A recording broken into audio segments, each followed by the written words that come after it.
Well, so now it's time to discuss Doppler's effect. Let's discuss all the theoretical part, and then we'll solve the problems all in one time. So let's talk about Doppler's effect. So let's say if we have a sound source, something like, let's say something like this, and it's emitting waves, where I'm drawing the maximum amplitude of the wave. So we know it's producing a sine wave, and the sine wave will be like zig up and down. So this is the up position, so you can draw it like this.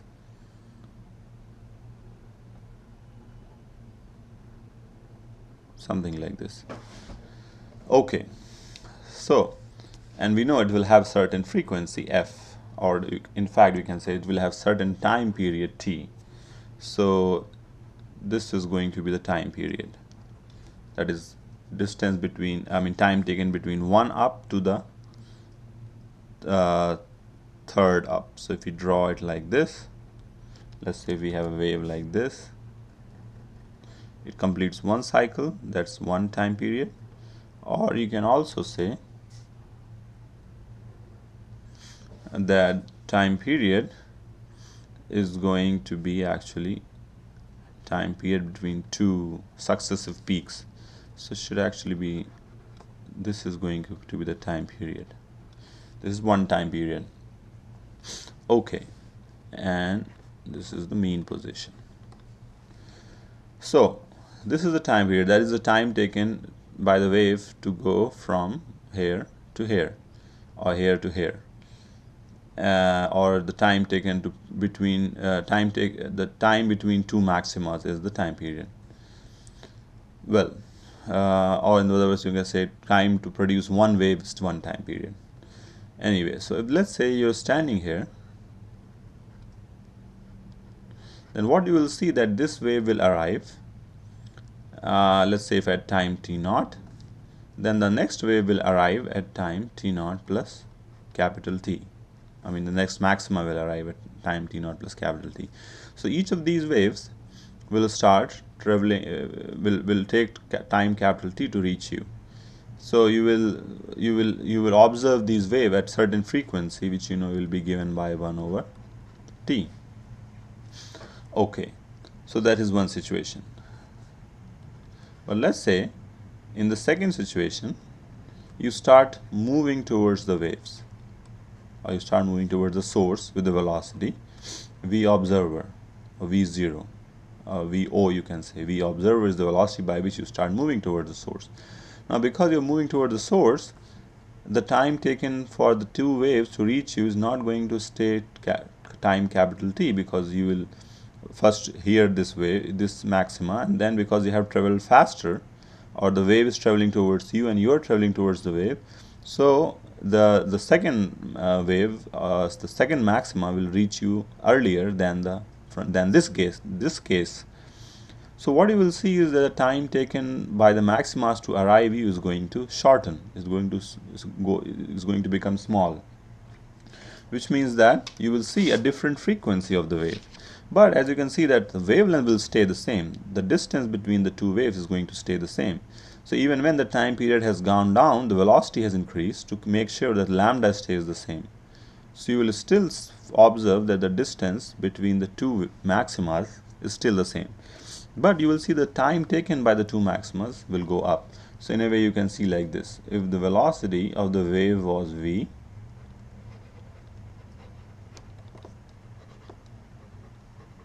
and you were traveling at velocity vo,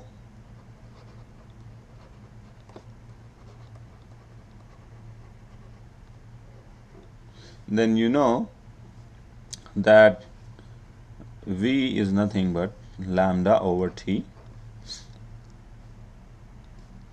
and now the velocity is no more v, instead it's v plus v naught, because you have increased the relative velocity. So the wave is moving towards you and you are moving towards the wave. So this is the effective velocity. So lambda should stay the same, but the time period will change. As a matter of fact, you can write this as the new frequency, you can say V plus V naught equals lambda f prime, the new frequency with which you will observe the new wave. And then you can actually combine these two formulas here.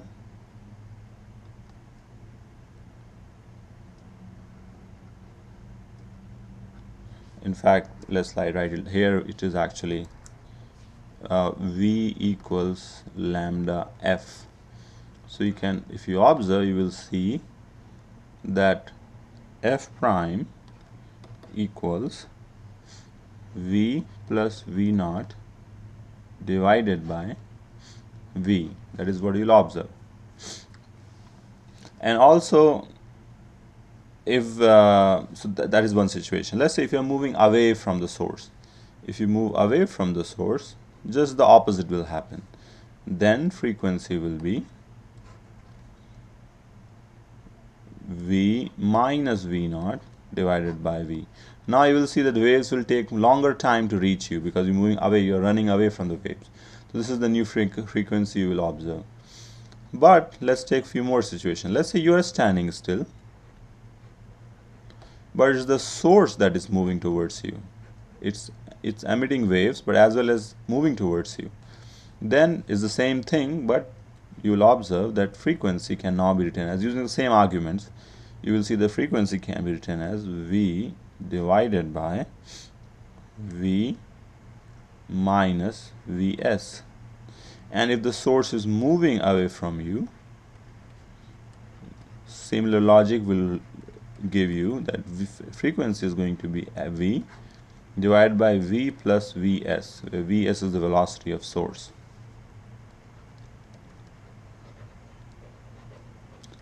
Not sound, velocity of source. Let's say there's a speaker which is mounted on the back of a truck and the truck is moving.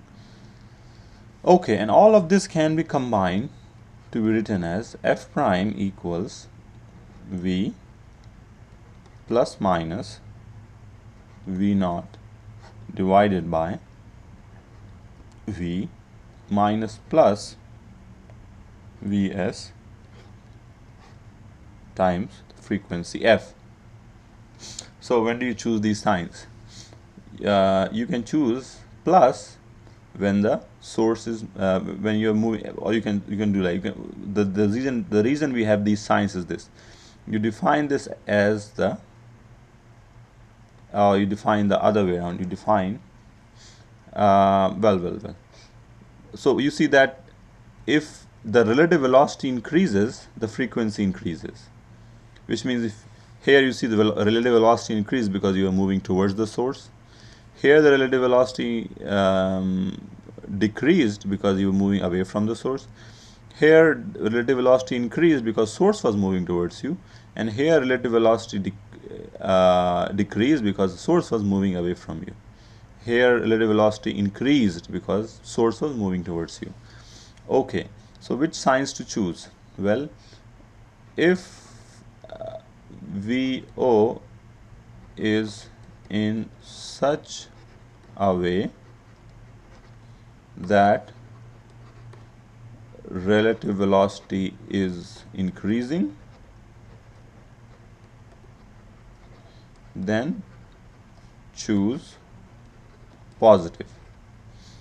Similarly, if Vs is in such a way that relative velocity is decreasing or increasing, you can say, again for source also, then choose negative. Choose negative, because choosing positive increases the frequency and choosing negative here increases the frequency. So increased relative velocity increases the frequency. This is the formula. So if you are confused, no problem, we can solve some examples and then a little more clear.